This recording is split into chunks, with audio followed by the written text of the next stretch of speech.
Hello बच्चों, आप सभी का स्वागत है आपके अपने YouTube channel success will be yours में। और बच्चों, आज की इस क्लास में हम 10th क्लास के सब्जेक्ट साइंस की वर्कशीट नंबर 26 के विषय में अध्ययन करेंगे। और बच्चों, इस वर्कशीट का टॉपिक है मेटल्स एंड नॉन मेटल्स। तो आइए बच्चों, शुरू करते हैं आज की क्लास। सबसे पहले हम जानेंगे मेटल्स और नॉन मेटल्स की बेसिक प्रॉपर्टीज़ के बारे में, राइट।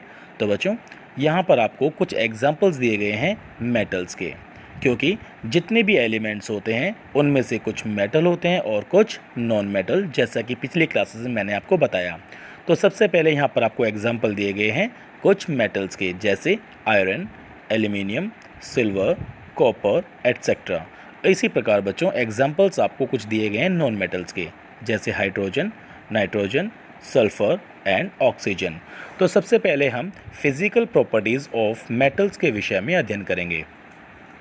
बच्चों, फिजिकल प्रॉपर्टीज़ मेटल्स और नॉन मेटल्स की क्या होती हैं, आइए जानते हैं। जितने भी एलिमेंट्स होते हैं उन सब को उनकी फिज़िकल और केमिकल प्रॉपर्टीज़ के बिहाफ पर उनको हम डिफ्रेंशिएट करते हैं, उनको कैटेगराइज कर देते हैं मेटल्स और नॉन मेटल्स में, क्योंकि उनकी फ़िज़िकल प्रॉपर्टीज़ बिल्कुल डिफरेंट होती है। जो फिज़िकल प्रॉपर्टीज़ मेटल्स की होती है वो नॉन मेटल्स की नहीं होती, और जो फिज़िकल प्रॉपर्टीज़ मेटल्स की होती हैं वो नॉन मेटल की नहीं होती। तो बच्चों, फिज़िकल प्रॉपर्टीज़ के द्वारा हम किसी भी एलिमेंट को उसको कैटेगराइज कर सकते हैं मेटल्स और नॉन मेटल्स में, राइट। तो सबसे पहली फिजिकल प्रॉपर्टी हम पढ़ेंगे बच्चों, लस्टर। लस्टर एक ऐसी प्रॉपर्टी होती है जिसकी वजह से जो एलिमेंट्स हैं उसकी सरफेस शाइनिंग होती है। मतलब जितने भी एलिमेंट्स जो कि मेटल हैं उनकी शाइनी सरफेस होती है, और यही प्रॉपर्टी लस्टर कहलाती है। लेकिन नॉन मेटल्स की सरफेस शाइनिंग नहीं होती, इसीलिए वो लस्टर नहीं होती। जैसे कि इसमें एक एग्जांपल आपको दिया गया, आयोडीन। आयोडीन एक एक्सेप्शन केस है एक नॉन मेटल का, क्योंकि आयोडीन एक नॉन मेटल है लेकिन इसकी जो सरफेस होती है वो शाइनी होती है। तो ये एक्सेप्शन है बच्चों, आयोडीन एक नॉन मेटल जो कि शाइनी सरफेस वाला होता है, एक लस्टर प्रॉपर्टी को शो करता है, जबकि non metal lustre property show नहीं करते। जितने भी मेटल्स होते हैं वही लस्टर प्रॉपर्टी शाइनिंग सरफेस को शो करते हैं। अगली फिजिकल प्रॉपर्टी है बच्चों, हार्डनेस। जनरली जितने भी मेटल्स होते हैं वो सभी हार्ड माने जाते हैं, लेकिन एक्सेप्शन इसमें भी है, जैसे लिथियम, पोटेशियम एंड सोडियम। ये तीन ऐसी मेटल्स हैं जो कि सॉफ्ट होते हैं, हार्ड नहीं होते, and they can be cut with knife, और चाकू से इनको काटा जा सकता है। इसी तरह बच्चों नॉन मेटल्स जो होते हैं वो जनरली हार्ड नहीं माने जाते, लेकिन यहाँ पर भी एक एक्सेप्शन है, डायमंड, जो कि एक कार्बन का एलोट्रॉप होता है और ये बहुत ज़्यादा हार्ड होता है, राइट। तो नॉन मेटल बेसिकली हार्डनेस उनमें नहीं होती, लेकिन डायमंड एक एक्सेप्शन है जो सबसे ज़्यादा हार्ड माना जाता है। तो यहाँ पर आप देख रहे हो ये फिज़िकल प्रॉपर्टीज़, और मेटल्स और नॉन मेटल्स में फ़िज़िकल प्रॉपर्टीज़ दोनों में बिल्कुल डिफरेंट होती हैं, और कुछ एक्सेप्शन केसेस भी हैं जो अभी मैंने आपको बताए।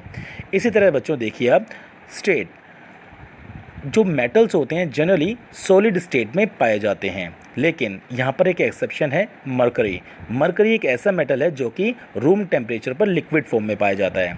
इसी प्रकार नॉन मेटल्स जो रूम टेम्परेचर पर या तो सॉलिड स्टेट में पाए जाते हैं या फिर गैसेस स्टेट में। यहाँ पर एक एक्सेप्शन है ब्रोमीन का, क्योंकि ब्रोमीन एक ऐसा नॉन मेटल है जो कि रूम टेम्परेचर पर लिक्विड फॉर्म में पाया जाता है, राइट। तो ये बहुत इंपॉर्टेंट है बच्चों, क्योंकि इनसे जुड़े बहुत सारे क्वेश्चंस आपसे एग्जाम में पूछे जाते हैं, और बच्चों आपको ये याद भी रखने पड़ेंगे। इसी तरह अगला जो फिजिकल प्रॉपर्टी है वो है मेलेबिलिटी। मेलेबिलिटी एक ऐसा प्रॉपर्टी होती है किसी भी मेटल की जिससे हम उसको पीट कर हार्ड सरफेस पर, उसको यदि पीटा जाए हार्ड सरफेस से किसी भी मेटल को, तो उसको पतली शीट्स में उसको कन्वर्ट किया जा सकता है। So metals can be beaten into thin sheet, और यही प्रॉपर्टी कहलाती है मेलेबिलिटी। लेकिन नॉन मेटल्स नॉन मेलेबल होते हैं, उनमें मेलेबिलिटी नहीं होती, अर्थात उनको पीट कर हम पतली चादर में उसको कन्वर्ट नहीं कर सकते किसी भी नॉन मेटल को, राइट। अगली प्रॉपर्टी है बच्चों, डक्टिलिटी। मेटल्स बेसिकली डक्टाइल होते हैं, मींस उनको मेटल्स को एक पतले तार में, थिन वायर्स में उनको कन्वर्ट या फिर उनको चेंज किया जा सकता है, लेकिन नॉन मेटल्स डक्टाइल नहीं होते, उनको पतले तार में उनको कन्वर्ट उनको नहीं किया जा सकता, राइट। अगली फिजिकल प्रॉपर्टी है बच्चों, conduction of heat and electricity. जितने भी मेटल्स होते हैं बच्चों, मोस्टली जनरली हम कहते हैं कि metals are good conductor of heat and electricity, लेकिन यहाँ पर दो लेड एंड मरकरी ऐसे मेटल्स हैं जो कि हीट एंड इलेक्ट्रिसिटी के बैड कंडक्टर होते हैं, राइट।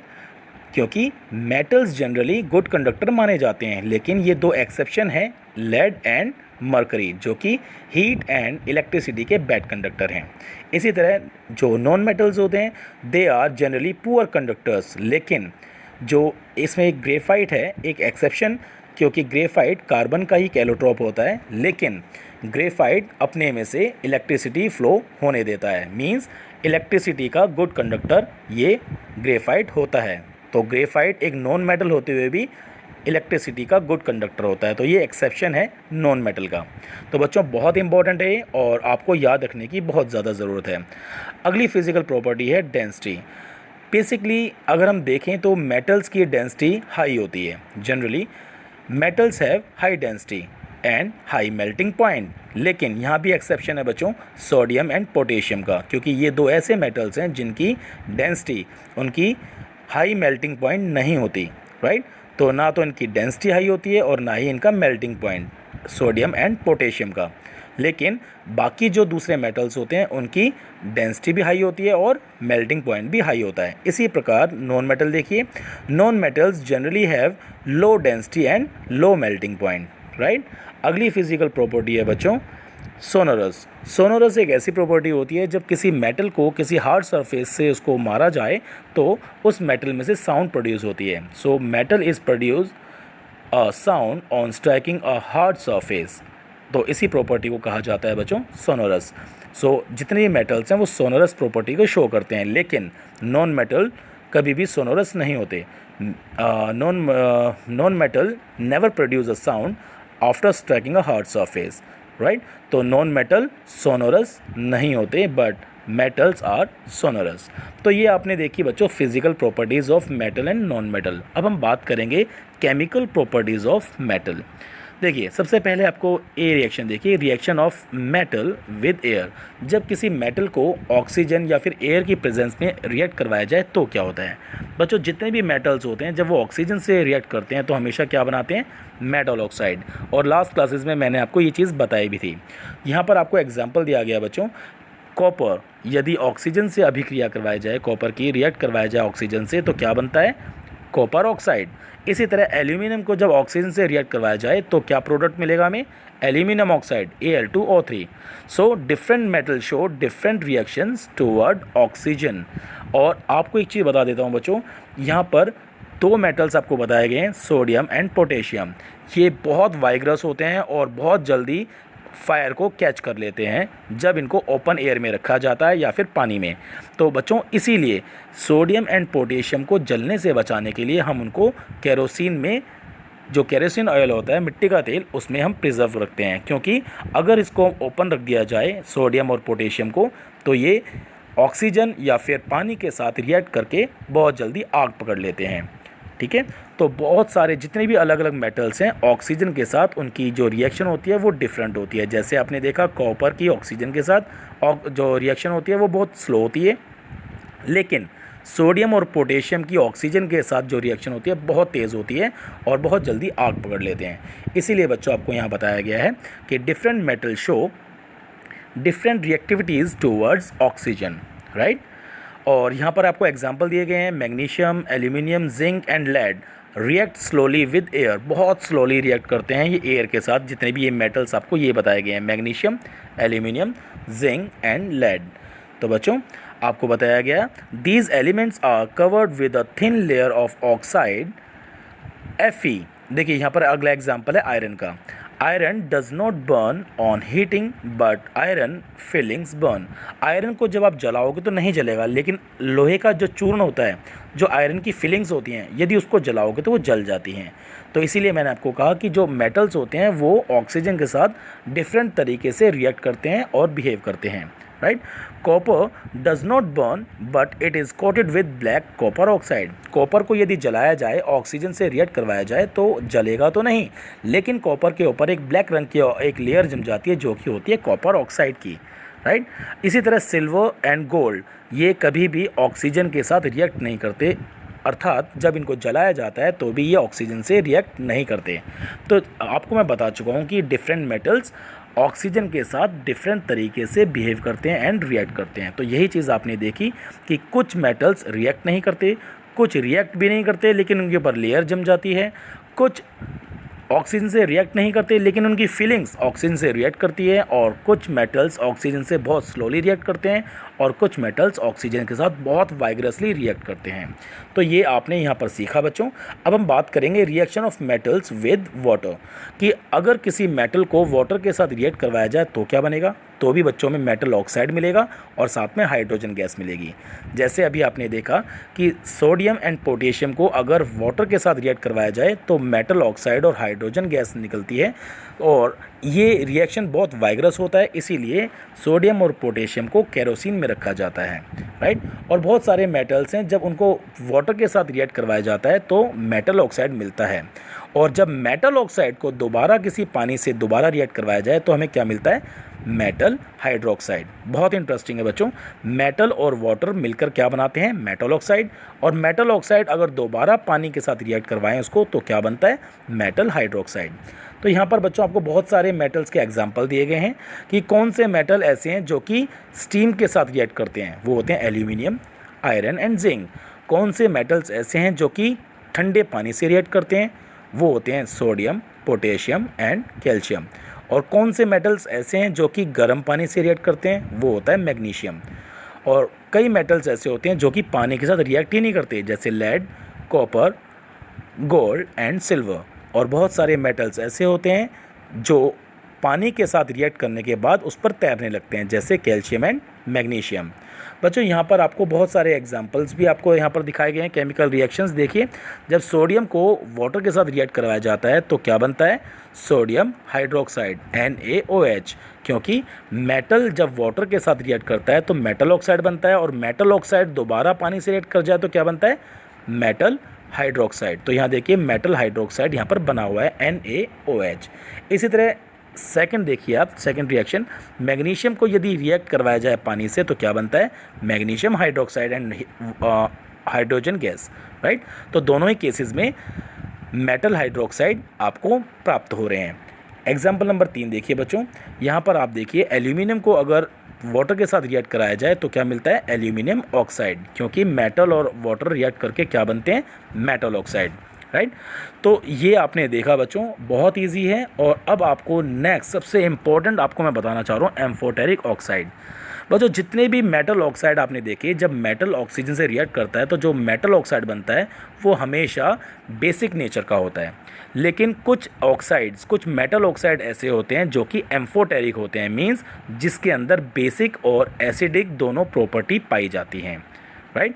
और वो एग्जाम्पल किसके हैं, जिंक और एल्यूमिनियम ऑक्साइड के। क्योंकि एल्यूमिनियम ऑक्साइड Al2O3 अगर एसिड से रिएक्ट करवाया जाए तो भी सॉल्ट एंड वाटर बनाता है, न्यूट्रलाइजेशन रिएक्शन होता है। और अगर इस Al2O3 को किसी बेस के साथ रिएक्ट करवाया जाए तो भी सॉल्ट एंड वाटर मिलता है, तब भी न्यूट्रलाइजेशन रिएक्शन होता है। तो जो ये एल्यूमिनियम ऑक्साइड है ये एम्फोटेरिक ऑक्साइड माना गया, क्योंकि इसकी प्रॉपर्टी एसिडिक भी होती है और बेसिक भी।